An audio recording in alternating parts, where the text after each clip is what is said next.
Dicen que el fuego nunca olvida, que lo que arde, aunque se apague, deja una huella que perdura en la piel, en la memoria, en los silencios. Caridad lo sabía mejor que nadie. Sus brazos estaban marcados de cicatrices blancas, testigos mudos de una vida entera pasada frente a un fogón que no le pertenecía.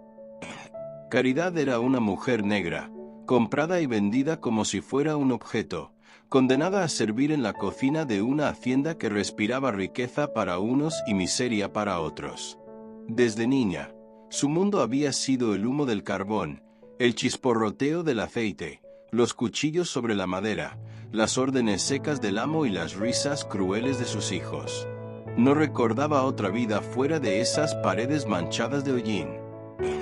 Pero lo que nadie imaginaba era que, detrás de su silencio, Caridad guardaba un secreto. Cada día, cada humillación, cada golpe, cada mirada de desprecio se acumulaba en su pecho como brasas escondidas. Y esas brasas, algún día, prenderían. La cocina, que siempre había sido su prisión, se convertiría en el escenario de su justicia. El aceite, que tantas veces la quemó sin compasión, sería el arma con la que rompería las cadenas. El día para Caridad no comenzaba con el canto de los gallos ni con la primera luz del amanecer. Para ella, el día empezaba mucho antes, cuando el silencio de la noche aún pesaba sobre la hacienda y las sombras parecían más densas que el aire.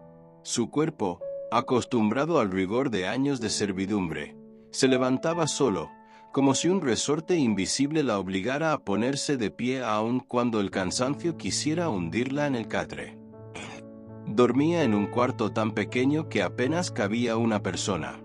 El techo bajo rezumaba humedad y en el rincón, un balde mal colocado recogía las gotas que caían con paciencia eterna. El aire olía a encierro, a tierra mojada, a ropa nunca del todo seca.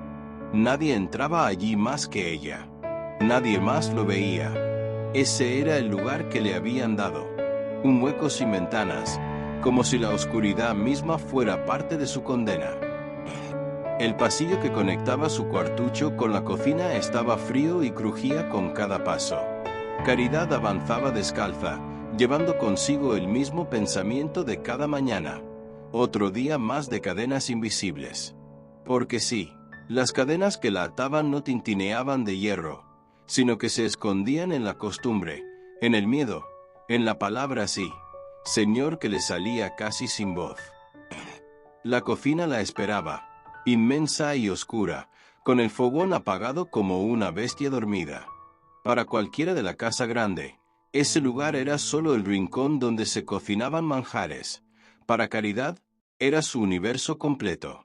Allí había crecido, allí había envejecido antes de tiempo. Cada pared cubierta de hollín, cada olla abollada, cada cuchara marcada de golpes guardaba parte de su vida. Lo primero era encender el fuego.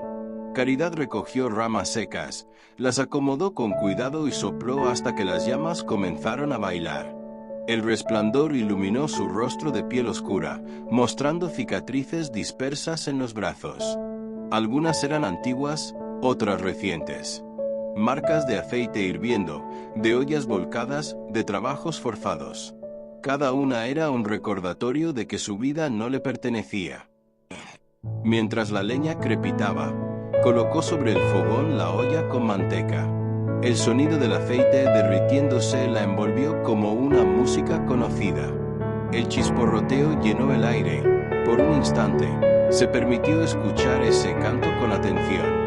A veces le parecía que el aceite le hablaba, que sus burbujas eran susurros que nadie más podía oír. Pero la calma nunca duraba. Desde arriba, retumbó la voz áspera de don Esteban, el amo de la hacienda. Negra, quiero mi café antes de que amanezca del todo. Caridad no se sobresaltó. Estaba acostumbrada a los gritos. Sí, señor, respondió, sin alzar la voz, aunque sabía que él no la oiría o, peor aún, no le importaba. Mientras el café hervía, pensó en los 3 hijos del amo. Fernando, el mayor, que imitaba a su padre en la arrogancia, golpeando puertas y ordenando como si el mundo le perteneciera. Ignacio, el de en medio, con apenas 16 años, que encontraba placer en humillarla con juegos crueles, la hacía repetir palabras, la obligaba a bailar viejas canciones de esclavos y luego se reía de ella. Y la pequeña, Elena, de 10 años, que miraba con los mismos ojos grises de su padre, fríos y despiadados. Los había visto crecer, los había cargado en brazos cuando eran bebés, les había preparado sopas cuando enfermaban. Pero nunca le llamaron madre, ni tía, ni siquiera Caridad con respeto. Para ellos, su nombre era un ruido desagradable, una forma de recordarle que no era más que la negra de la cocina. Ese amanecer, cuando la familia bajó al comedor, Caridad ya había dispuesto la mesa. El aroma del pan caliente y del guiso llenaba la sala. Ellos se sentaron sin mirarla, sin decir palabra. Ella permaneció de pie, cerca del fogón, esperando.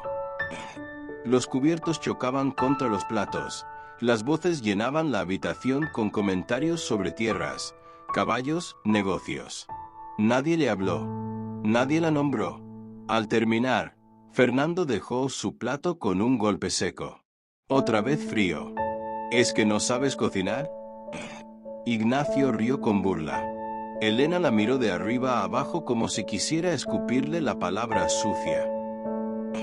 Caridad bajó la cabeza y recogió los platos. No dijo nada. No podía. Don Esteban se levantó. Antes de marcharse, se detuvo frente a ella. Le clavó los ojos grises, con un tono que mezclaba amenaza y costumbre. Mientras cocines bien, respiras. El día que me falles, negra, ni Dios te salva. Caridad asintió. Sí, señor. Cuando la cocina volvió a quedarse en silencio, apoyó las manos sobre la mesa y respiró hondo. El aceite burbujeaba todavía en la olla. Lo miró largo rato. El sonido le pareció distinto, como si cada estallido de burbuja fuese un latido, una voz que le susurraba. Algún día. Ese pensamiento la estremeció. Se secó el sudor con el antebrazo y se obligó a seguir limpiando. Pero esa mañana, algo había cambiado, porque por primera vez no pudo apartar de su mente la idea de que el aceite hirviente, ese que tantas veces la castigó, algún día podría ser su aliado. Caridad sabía que había dos clases de cicatrices, las que se veían en la piel y las que nadie quería mirar. Las primeras estaban ahí, marcando su cuerpo como un mapa de dolor. Desde los brazos quemados por el aceite, hasta la espalda que aún guardaba surcos del látigo del capataz. Cada marca tenía una historia. Cada cicatriz era un recordatorio de que su vida había sido escrita por otros. Las segundas, en cambio, eran las que pesaban más. Esas no se mostraban. Vivían ocultas en lo profundo, donde ni siquiera las lágrimas podían lavarlas. Esas cicatrices eran las del alma. La separación de su madre cuando apenas tenía memoria, la sensación de haber sido arrancada de un lugar que no recordaba del todo, los cantos en una lengua que había olvidado con los años. Cuando era niña, en las noches más largas, Caridad alcanzaba a escuchar a los mayores murmurar canciones en dialectos que ya se perdían. Ella trataba de repetir algunas palabras, pero pronto el amo prohibió esos cantos. Decía que eran gritos de salvajes. Desde entonces, en la hacienda solo se escuchaban los rezos impuestos por el amo, y las canciones que servían para entretener a los blancos. La lengua de sus ancestros fue desapareciendo de su boca como arena que se escurre entre los dedos.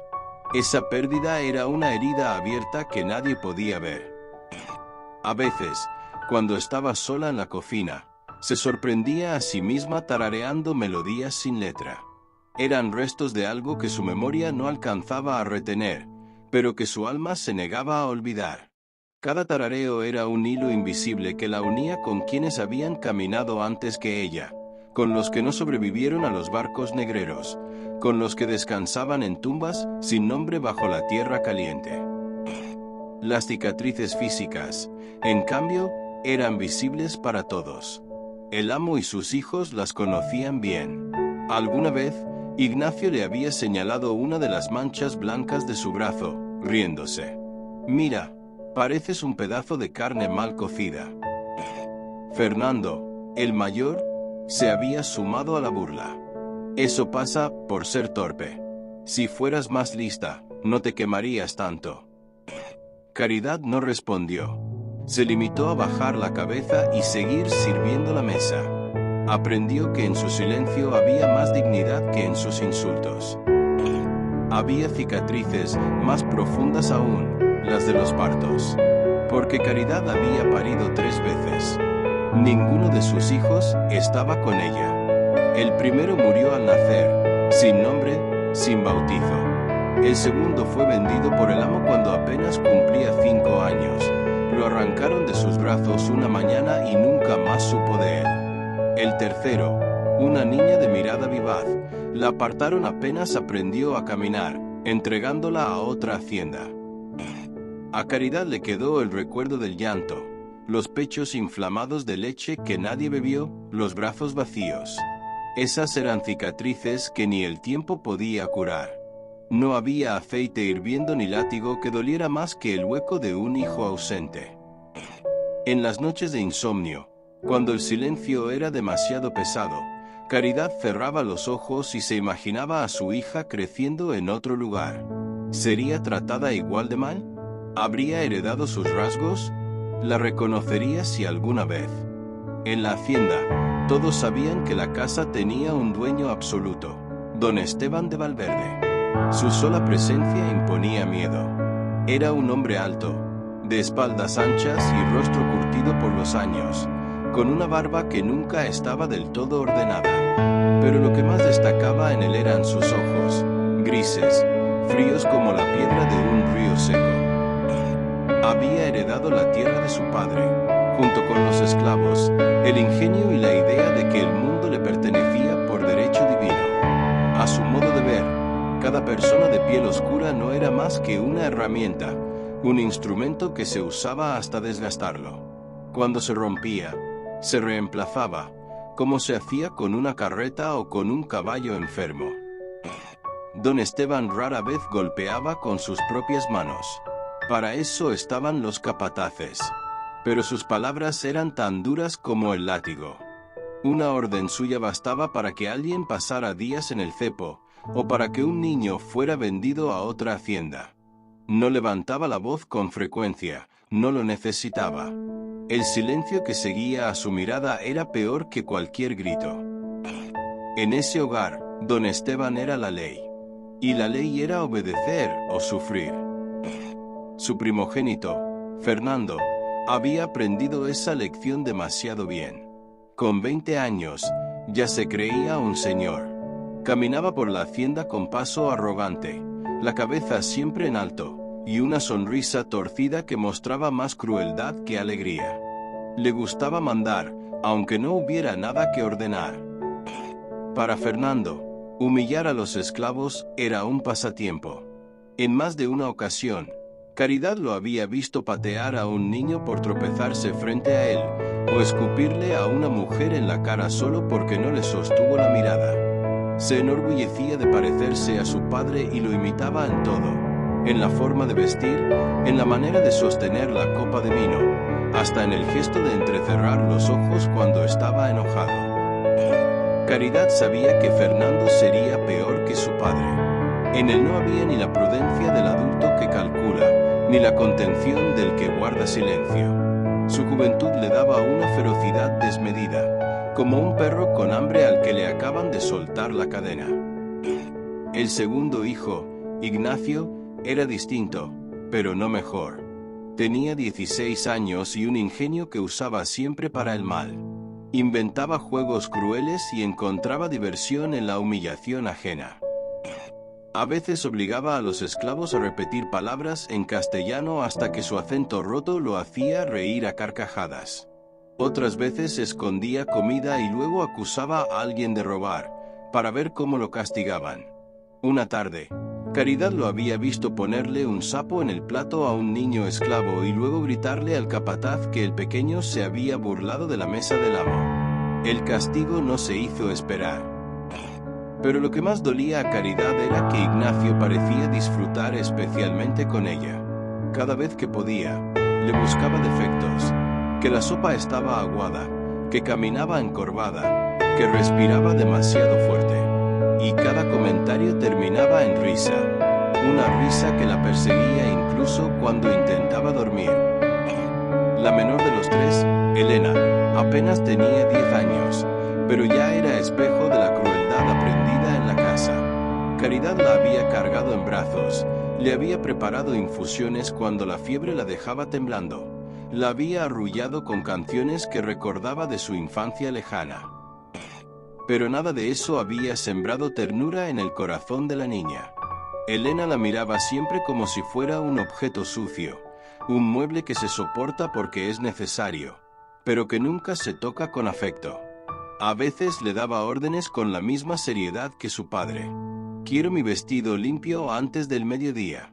No me mires, negra. Lo decía con una voz fría, que no parecía la de una niña. Había aprendido el desdén de manera natural, como otros aprenden a sonreír. Caridad sufría especialmente con ella, porque en secreto había esperado que la inocencia infantil la rescatara de la crueldad. Pero no, ni siquiera en los ojos de Elena encontró piedad. Así eran los amos. Un padre endurecido por la costumbre del poder, y 3 hijos que crecían como prolongaciones de su sombra. Para ellos, la vida de Caridad no tenía valor.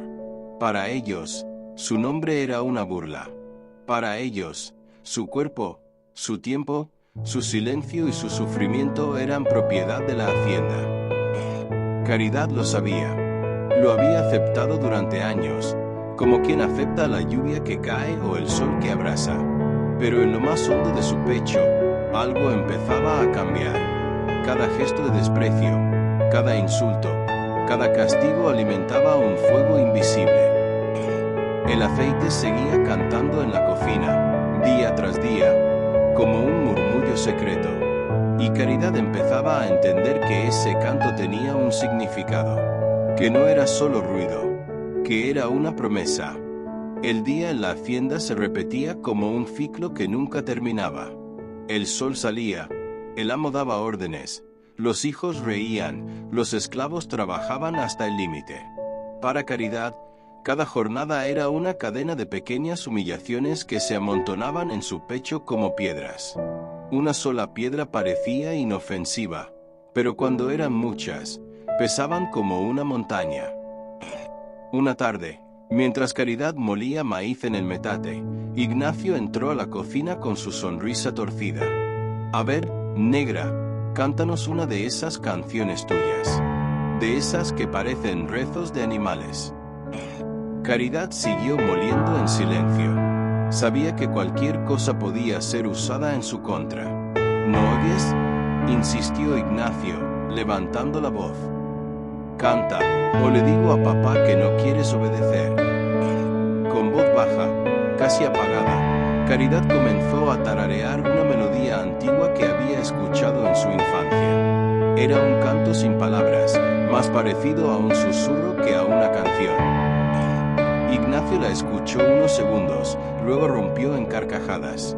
Parece un perro aullando, gritó, y salió corriendo a contarle a su hermana. Un rato después, Elena apareció en la cocina con una vara en la mano. Papá dice que no cantes más esas cosas.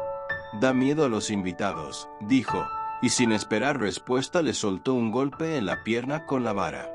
Tenía apenas 10 años, pero en su gesto no había ni un rastro de inocencia. Caridad se quedó quieta, aguantando el dolor. El silencio era su escudo. En otra ocasión, durante la cena, Fernando la llamó con brusquedad. El vino está agrio. ¿Qué hiciste, negra? ¿Lo dejaste al sol? Caridad, nerviosa, explicó que era la misma botella que había servido el capataz la noche anterior. Pero Fernando no quiso escuchar. La sujetó del brazo y la empujó contra la mesa, derramando los platos. ¿Me contradices?, dijo con los ojos brillando de furia. La próxima vez, el vino lo pruebas tú primero.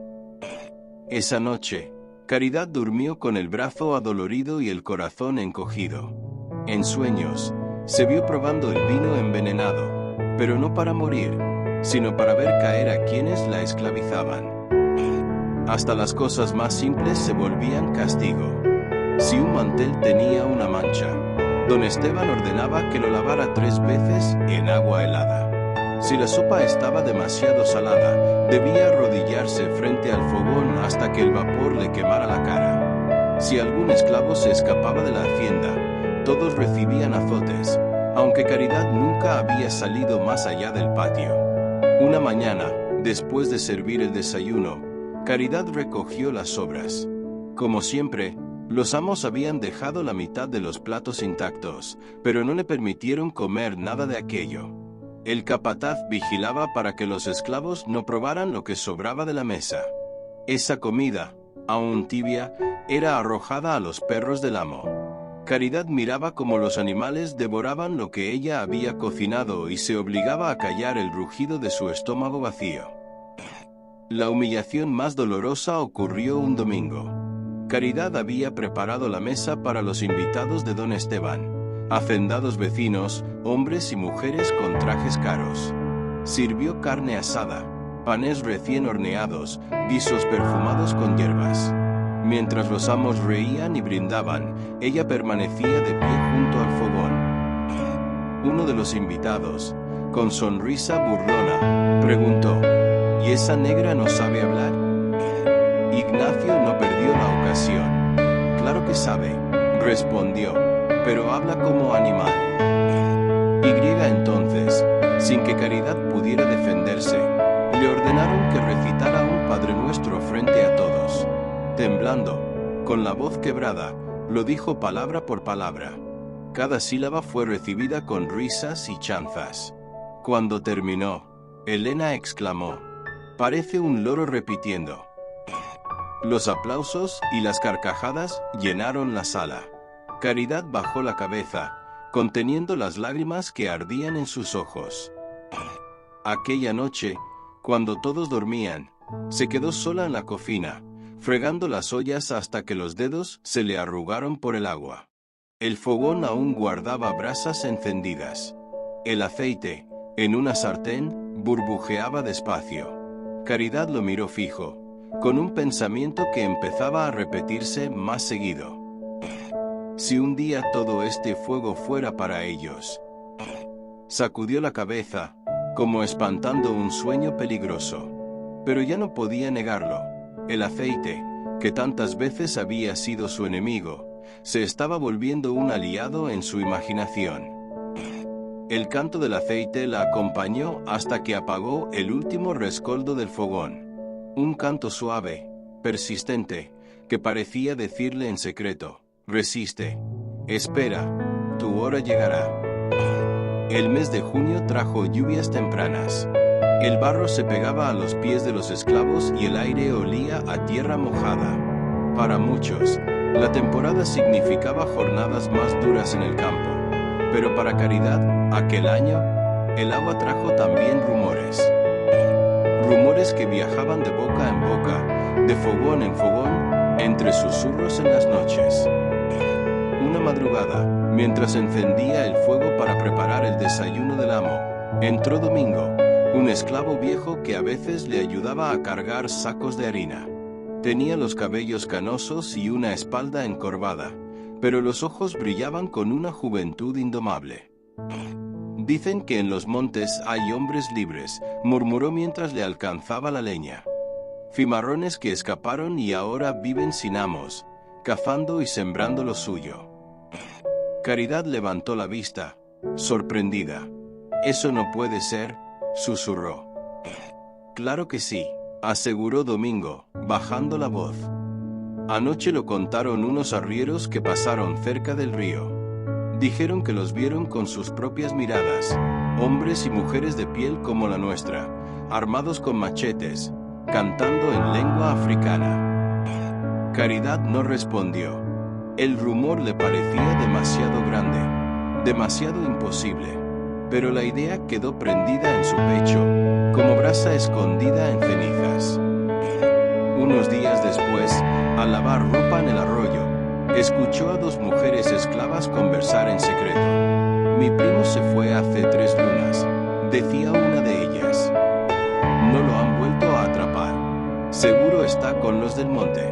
¿Y si lo agarran?, preguntó la otra con miedo. Pues mejor morir corriendo que seguir arrodillada, respondió la primera, con los ojos firmes. Caridad frotaba las telas entre las piedras, pero las palabras golpeaban más fuerte que el agua fría en sus manos. Mejor morir corriendo que seguir arrodillada. Esa frase se le clavó en la mente. El amo, sin saberlo, también alimentaba el fuego. Una noche, mientras cenaban, don Esteban comentó frente a sus hijos: he pedido más guardias en los caminos. Los cimarrones están creciendo como plaga. Ya no son unos pocos, ahora son cuadrillas enteras. Fernando, con tono de burla, respondió: que los cacen como a perros. Pero Caridad, desde la esquina donde servía la sopa, sintió un estremecimiento. Si el amo estaba preocupado, era porque aquellos hombres libres no eran solo un cuento. Eran reales. Estaban cerca. Esa misma semana, Caridad comenzó a soñar. Soñaba con un bosque inmenso, donde nadie la mandaba a callar. Soñaba con un río ancho donde podía hundir los pies sin miedo. Soñaba con su madre, que apenas recordaba, cantándole canciones que no estaban hechas para divertir amos, sino para hablar con los dioses antiguos. Los sueños eran tan nítidos que al despertar el corazón le latía con fuerza, como si hubiera corrido kilómetros en libertad. Sin embargo, la realidad era dura. Cada día seguía teniendo que soportar la voz áspera de Ignacio, las órdenes altivas de Fernando, la mirada cruel de Elena y los castigos silenciosos de don Esteban. Cada día era prueba de resistencia. Pero ahora había algo distinto. En su interior ya no estaba solo el dolor. Había también una chispa, una luz pequeña, frágil, pero viva. Lo que más sorprendía a Caridad era darse cuenta de que esa chispa ardía con el mismo fuego que usaba todos los días en la cocina. El fogón dejó de ser solo un enemigo. El aceite que hervía ya no era solo peligro, era también posibilidad. Cuando las burbujas subían y estallaban con un leve chasquido, Caridad cerraba los ojos y escuchaba. El aceite cantaba. Le hablaba en un idioma secreto que solo ella entendía. No temas, decía. El fuego no distingue a amos de esclavos. El fuego no obedece más que a quien lo enciende. En esas noches, mientras todos dormían, Caridad comenzaba a creer que tal vez, solo tal vez, ella podría encender algo más grande que una hoguera de cocina. La cocina de la hacienda tenía su propio pulso. Durante el día, era un lugar de órdenes, prisas y gritos. Pero en las noches, cuando todos dormían y solo quedaba el eco del viento en los corredores, se transformaba en un santuario secreto. Caridad lo había descubierto poco a poco. El silencio de la cocina, el crujir de las brasas, el murmullo de los calderos, todo parecía hablarle. No eran voces humanas, sino un canto antiguo, un rumor que nacía del fuego y viajaba hasta lo más profundo de su alma. Aquella noche, después de fregar los platos del banquete, se quedó más tiempo del necesario. El aceite seguía caliente en una sartén de hierro. Las burbujas subían despacio, explotaban con un sonido seco, como diminutas campanas de guerra. Caridad apoyó las manos en la mesa y se inclinó hacia el fogón. Cerró los ojos. Entonces lo oyó claro. El aceite cantaba. No eran palabras, sino un ritmo. Un siseo que parecía imitar el tambor lejano de su infancia. Un tambor que no había vuelto a escuchar desde que la arrancaron de los brazos de su madre. De pronto, Las lágrimas rodaron por sus mejillas. Lloraba en silencio, pero no de miedo. Lloraba porque ese sonido le devolvía algo que creía perdido para siempre: memoria. ¿Qué me quieres decir?, susurró con voz temblorosa, como si hablara con un espíritu. El aceite respondió con un estallido fuerte, una burbuja que reventó salpicando la madera. Caridad retrocedió, pero enseguida sintió que no debía temer. Ese fogón no era su enemigo. Había estado todo el tiempo a su lado, esperando que ella lo escuchara de verdad. El fuego no distingue amos de esclavos. El fuego no obedece más que a quien lo enciende. Esa frase volvió a sonar en su mente, tan clara que casi parecía una voz ajena. Los días siguientes, la obsesión creció. Caridad encontraba excusas para quedarse en la cocina más de lo necesario. Mientras revolvía guisos o calentaba aceite para freír, afinaba el oído, buscaba en los crujidos un mensaje oculto. Un día, este aceite se volcará para mí, se dijo en voz baja, mientras removía una olla. No solo para cocinar su pan, sino para escribir mi destino. En el reflejo brillante del aceite, vio por un instante un rostro que no era el suyo, una mujer de piel oscura, con collares de cuentas y mirada de fuego. Una madre antigua, una diosa del calor y de la vida. Caridad apretó los labios. No sabía si era delirio o revelación, pero supo que no estaba sola. El fuego era un aliado. Mientras tanto, las humillaciones no cesaban. Ignacio le arrojaba restos de comida para que los recogiera del suelo. Elena la mandaba a arrodillarse durante horas como castigo por cualquier detalle. Fernando la tocaba sin permiso cuando pasaba cerca, como quien palpa un animal. Pero ahora, en vez de hundirse en la desesperación, Caridad se aferraba a un secreto. Cada golpe, cada insulto, cada mirada de desprecio era un leño más que alimentaba el fuego dentro de ella. El aceite seguía cantando cada noche, y Caridad lo escuchaba como se escucha una promesa. Un canto suave, insistente, que decía: resiste, aguarda, la hora se acerca. La luna estaba alta, redonda como una moneda de plata, iluminando la hacienda con un resplandor frío. El viento soplaba desde los cañaverales trayendo un olor a tierra húmeda y hojas cortadas. Era una noche distinta. Caridad lo sintió desde que abrió los ojos al amanecer. Algo en el aire se anunciaba, como el silencio que precede a una tormenta. Durante el día, soportó las mismas humillaciones de siempre. Fernando le gritó porque la carne estaba dura. Ignacio le lanzó una naranja podrida mientras ella lavaba el piso. Elena le ordenó trenzarle el cabello con manos temblorosas, solo para deshacerlo después entre risas crueles. Don Esteban apenas la miró, pero esa indiferencia pesaba más que un látigo. Caridad cayó, como siempre, pero dentro de su pecho el fuego crepitaba. Cada ofensa era un chispazo más. Y el aceite en la cocina, burbujeando bajo el calor del fogón, parecía responderle con un canto cada vez más fuerte. Hoy, Caridad, hoy. La cena fue abundante. Había invitados, hacendados vecinos que brindaban entre risas y planes de negocios. Caridad sirvió vino, pan, guisos calientes. Los perros ladraban afuera, inquietos. Cuando todos se retiraron a sus habitaciones, la cocina quedó sola, en penumbra. Las brasas todavía ardían y en una de las sartenes hervía aceite, negro y denso como la noche. Caridad se acercó. El vapor le acarició el rostro como un soplo ardiente.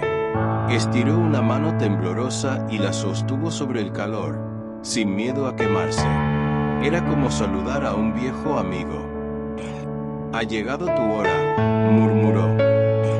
Por un instante, dudó.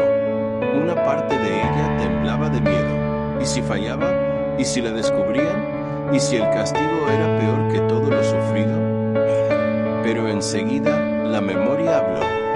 Vio los rostros de sus hijos perdidos, escuchó la risa cruel de Ignacio, sintió la vara de Elena, el empujón de Fernando, la fría mirada de don Esteban. Todas esas cicatrices invisibles ardieron al unísono, hasta convertirse en una sola certeza. Ya no había marcha atrás. Subió las escaleras con el caldero entre sus manos. El aceite burbujeaba, vivo, como un corazón enloquecido. Cada paso retumbaba en la madera del pasillo, pero nadie despertó. La hacienda dormía confiada, como si el mundo nunca pudiera volverse contra ellos. Caridad respiraba hondo, conteniendo las lágrimas. No eran lágrimas de tristeza, sino de decisión. En aquel instante, no era solo una esclava. Era portadora de todos los dolores acumulados, de todas las voces silenciadas, de todas las cicatrices que ardían en miles de cuerpos como el suyo. Llegó frente a la puerta del dormitorio principal. La madera crujió al empujarla. Adentro, don Esteban roncaba pesadamente, y junto a él, sobre colchones de plumas, dormían sus 3 hijos. La luna entraba por la ventana, bañando los rostros inocentes en apariencia, pero marcados de crueldad. Caridad los miró uno por uno. Sintió que el tiempo se detenía. El aceite seguía cantando en el caldero. Un canto sordo, vibrante, que le decía: ahora. Caridad levantó el caldero con ambas manos. Su cuerpo entero temblaba, pero sus brazos eran fuertes de años de trabajo frente al fuego. Cerró los ojos y pensó en sus hijos, en su madre, en todos los que nunca pudieron elegir. Entonces, en un movimiento firme, volcó el aceite ardiente sobre las camas. El grito que siguió quebró el silencio de la hacienda. El fuego, al fin, dejó de ser promesa para convertirse en destino. El aceite ardiente cayó como lluvia maldita sobre los cuerpos que dormían. El silencio de la habitación se quebró en un instante. Primero vino un alarido agudo, desgarrador, como el chillido de un animal atrapado. Era Elena, la niña, que se incorporó entre sábanas ardiendo, con la piel ardiendo como cera. Luego el rugido grave de don Esteban, que saltó de la cama con los ojos desorbitados, intentando apartarse el fuego con las manos desnudas. Fernando se retorció, gritando insultos entre llantos, mientras Ignacio rodaba por el piso intentando apagar las llamas con las cobijas. Pero el aceite era cruel. Se pegaba, mordía, se aferraba a la piel como si tuviera voluntad propia. No había agua suficiente que pudiera calmarlo. El cuarto entero se convirtió en un infierno. Las cortinas ardieron, el colchón comenzó a humear, y en segundos el olor a carne quemada llenó el aire, mezclándose con el humo espeso de las telas chamuscadas. Caridad los miraba desde la puerta. No gritaba, no lloraba, no se movía. Sus ojos estaban secos, fijos, como si presenciara algo largamente esperado. En su rostro no había alegría, pero tampoco miedo. Era una quietud feroz, la calma de quien finalmente toma posesión de sí misma. Los gritos se multiplicaban. «Maldita, maldita seas», rugió don Esteban, intentando avanzar hacia ella, pero sus piernas cedieron y cayó sobre el suelo ardiente. Ignacio chillaba con voz quebrada, pidiendo auxilio, mientras Fernando trataba de arrastrar a su hermana, que apenas se movía entre sollozos. Pero cada esfuerzo solo hacía que el aceite se extendiera, como una bestia hambrienta que no suelta a su presa. El alboroto despertó a toda la hacienda. Los esclavos corrieron por los pasillos, los capataces gritaron órdenes, algunos arrojaban agua inútil sobre el fuego, otros se paralizaban de terror. Nadie entendía del todo lo que pasaba, pero todos escuchaban los gritos desgarradores que venían del dormitorio principal. Caridad, en medio del caos, permanecía inmóvil. El caldero vacío aún temblaba en sus manos. Su corazón latía con una fuerza que casi la derribaba, pero su mirada era de acero. Por un instante, creyó escuchar entre los alaridos el canto del aceite, ya no en la cocina, sino en cada rincón de la casa. Un canto fuerte, triunfal, que se mezclaba con los gritos humanos. Libertad, libertad, libertad. Los capataces intentaron abrirse paso para sacar al amo y a sus hijos, pero el fuego ya había ganado terreno. El humo llenaba los corredores, y los esclavos, lejos de ayudar, retrocedían con los ojos brillantes de un miedo distinto, no al fuego, sino a la posibilidad de que aquel incendio fuera un juicio divino. Caridad no huyó. Se quedó en la puerta hasta que los gritos comenzaron a apagarse, sofocados por las llamas y el humo. Cuando todo terminó, en el aire quedó un silencio denso, interrumpido solo por el crepitar de la madera. El dormitorio ardía como una hoguera ceremonial. Caridad soltó el caldero y bajó las escaleras. Sus pasos eran firmes. No miró atrás. No necesitaba hacerlo. La noche estaba clara. La luna aún brillaba sobre los cañaverales. El viento trajo consigo el olor del incendio, pero también un aire nuevo, diferente. Caridad inspiró hondo. Por primera vez en su vida, respiró como una mujer libre. La mañana después. El amanecer llegó cubierto de humo. La hacienda, que otras veces despertaba con el canto de los gallos y el murmullo de los esclavos, amaneció en silencio. El incendio había dejado marcas en cada rincón, paredes ennegrecidas, maderas húmedas por el agua lanzada a destiempo, cenizas flotando en el aire como nieve oscura. El dormitorio principal era ahora un montón de ruinas chamuscadas. Dentro, entre restos de telas quemadas, yacían los cuerpos del amo y de sus 3 hijos. Nadie quiso acercarse demasiado. El olor era insoportable, una mezcla de carne carbonizada y madera humeante. Los capataces permanecían tensos, hablando en voz baja. Sabían que había sido un acto de traición, no un accidente. Pero ninguno se atrevía a señalar en voz alta lo que todos sospechaban. Mientras tanto, Caridad estaba sentada junto al pozo, con las manos en el regazo. No intentaba huir, no suplicaba. Su rostro estaba sereno, aunque sus ojos brillaban como brasas encendidas. Cuando un capataz se le acercó con una soga en las manos, ella no se movió. ¿Fuiste tú?, preguntó él, con la voz más débil de lo que hubiera querido. Caridad lo miró directo a los ojos. No dijo que sí, no dijo que no. Solo guardó silencio, un silencio más poderoso que cualquier confesión. El capataz tragó saliva. En ese instante, entendió que aquella mujer no necesitaba palabras para reconocer su acto. Había en ella una dignidad implacable, como si, al ver arder al amo y a sus hijos, también hubieran ardido sus cadenas invisibles.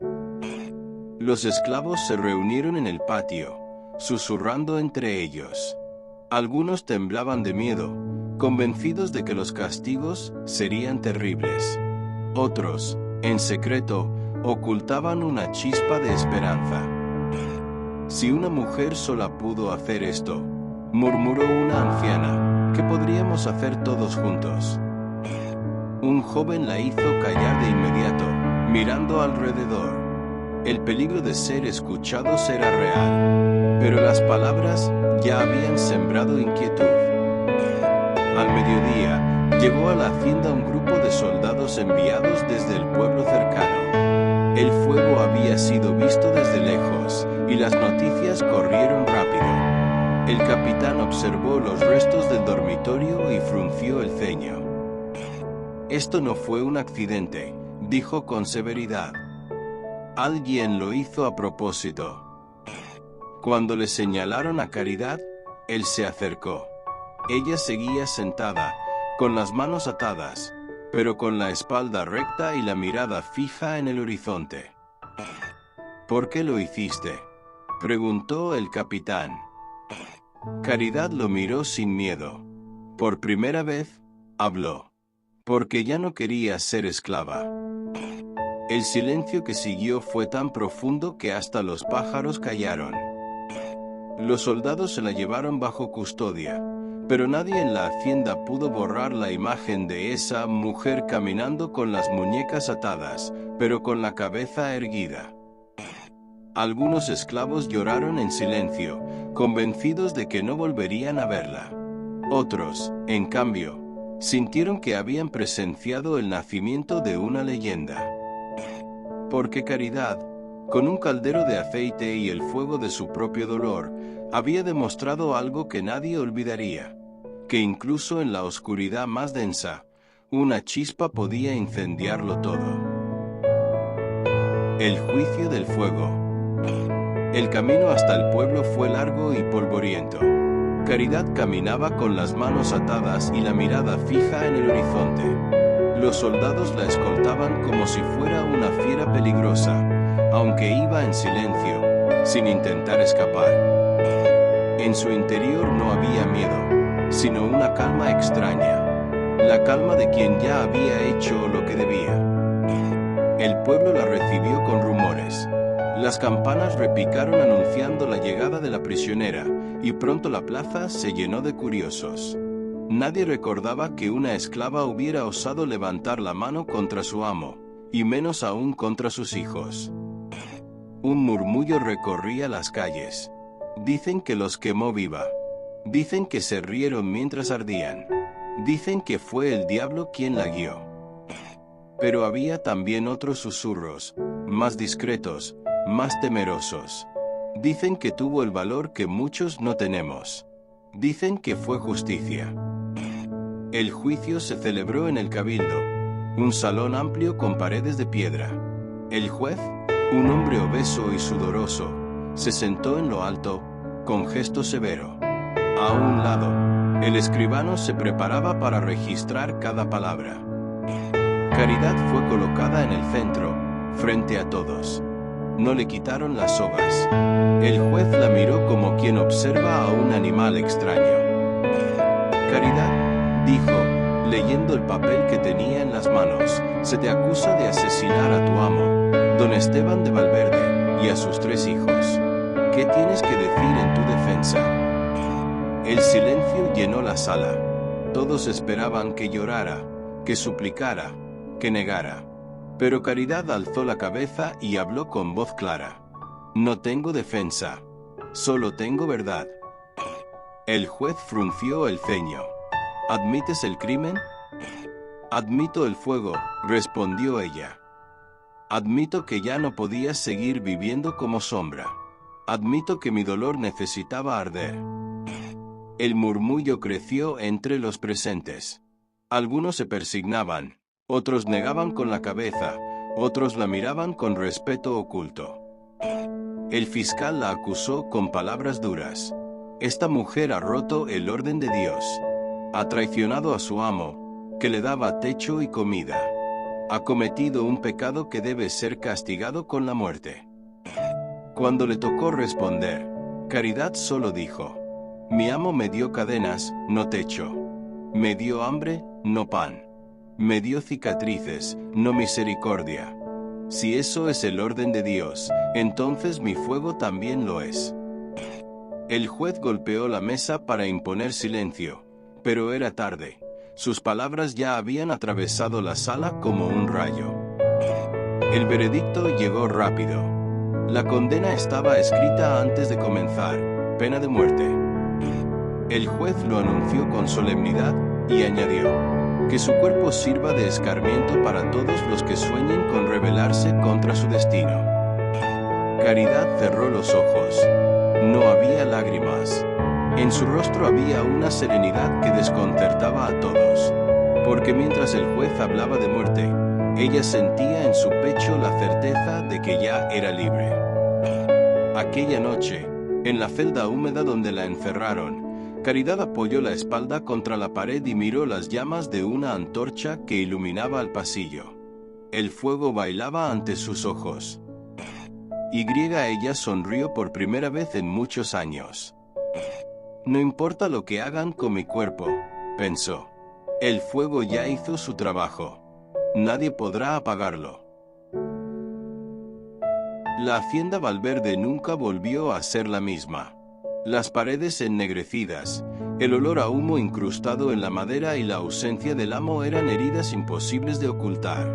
Los nuevos dueños que llegaron tiempo después intentaron imponer orden, pero la sombra de Caridad seguía allí, como un eco imposible de desterrar. Entre los esclavos, su nombre se convirtió en susurro prohibido.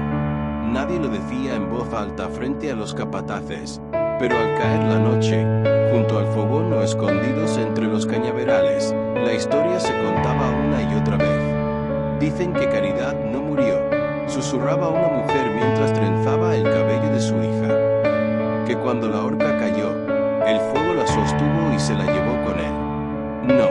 No, decía otro, más joven, con los ojos brillando. Yo escuché que el fuego entró en su pecho y ahora vive en cada llama que encendemos en la cocina. Yo digo que Caridad fue más fuerte que la horca, añadía un anciano. No nos dejaron verla después, porque su cuerpo no se quebró como los demás. Cada versión era distinta, pero todas compartían una certeza. Caridad había trascendido la muerte. Los niños crecían escuchando su nombre como si fuera el de una santa. Los hombres en el campo, agotados por el látigo, encontraban fuerza al recordar su desafío. Las mujeres, obligadas a servir en la cocina o en la casa grande, se repetían en secreto: si Caridad pudo encender su fuego, yo también puedo resistir. Poco a poco, lo que había comenzado como un crimen en boca de los amos, se transformaba en canción en boca de los esclavos. Un murmullo que decía: Caridad ardió para que nosotros encendiéramos. En otras haciendas cercanas, también comenzó a escucharse su nombre. Los rumores viajaban con los esclavos vendidos o castigados. Nadie sabía exactamente qué había pasado, pero la esencia de la historia permanecía. Una mujer negra, cansada de sus cadenas, había usado el fuego de su propia cocina para romper el mundo de los amos. Los hacendados, inquietos, intentaban prohibir esas habladurías. Ni una palabra más sobre esa mujer, gritaban. Su nombre es maldición, pero el silencio impuesto solo avivaba más la llama. Una noche, junto a los cañaverales, un grupo de hombres y mujeres se reunió en secreto. Hablaron bajo, con miedo de ser descubiertos, pero también con un brillo distinto en los ojos. Caridad no murió en vano, dijo uno. Su fuego nos llama, respondió otro. Es hora de que la chispa se convierta en incendio. Y así, en la penumbra, nació un plan. No sería esa noche, ni quizás la siguiente, pero las brasas ya estaban encendidas en sus corazones. Porque lo que el amo y el juez no comprendieron era que Caridad no solo había roto cadenas con sus manos, había sembrado una semilla invisible, destinada a crecer en cada esclavo que se atreviera a soñar con libertad. Y en cada chispa de fuego que iluminaba la noche, alguien murmuraba: Caridad vive. Mano blanca indicando hacia la derecha. Aquí concluye el capítulo 12, Voces en la caña. ¿Quieres que el capítulo 13 muestre directamente la primera rebelión inspirada en Caridad, o prefieres que sea más poético y mítico, mostrando cómo, con los años, Caridad se convierte en una figura casi espiritual entre los esclavos? ChatGPT puede cometer errores. Comprueba la información. Pasaron los años, y la hacienda Valverde terminó por desmoronarse. Las paredes ennegrecidas cayeron, las tierras cambiaron de dueño, y los nombres de don Esteban y sus hijos se borraron de los registros como polvo en el viento. Pero el nombre de Caridad nunca se apagó. Las mujeres lo susurraban a sus hijos en las noches de luna llena. Los hombres lo repetían en cantos graves mientras cortaban la caña, y los ancianos lo recordaban con lágrimas en los ojos, como si hubieran visto arder el mundo con ella. Caridad dejó de ser una mujer de carne y hueso para convertirse en símbolo. Algunos decían que se aparecía en la cocina, cada vez que el aceite chisporroteaba en el fuego. Otros aseguraban verla caminar entre los cañaverales, erguida, con la mirada fija en el horizonte. Para todos, su nombre era sinónimo de esperanza, de coraje, de libertad. Un niño, muchos años después, preguntó a su abuela: ¿y qué pasó con Caridad después de la horca? La anciana sonrió, acariciando su cabello, y respondió en voz baja: el fuego la llevó, pero no para quemarla, sino para hacerla eterna. Y así, en cada chispa que nacía del fogón, en cada hoguera que iluminaba las noches de los esclavos, vivía el recuerdo de aquella mujer que se atrevió a desafiarlo todo. Porque Caridad no murió colgada de una soga. Caridad ardió, y su fuego, encendido una vez, nunca volvió a apagarse.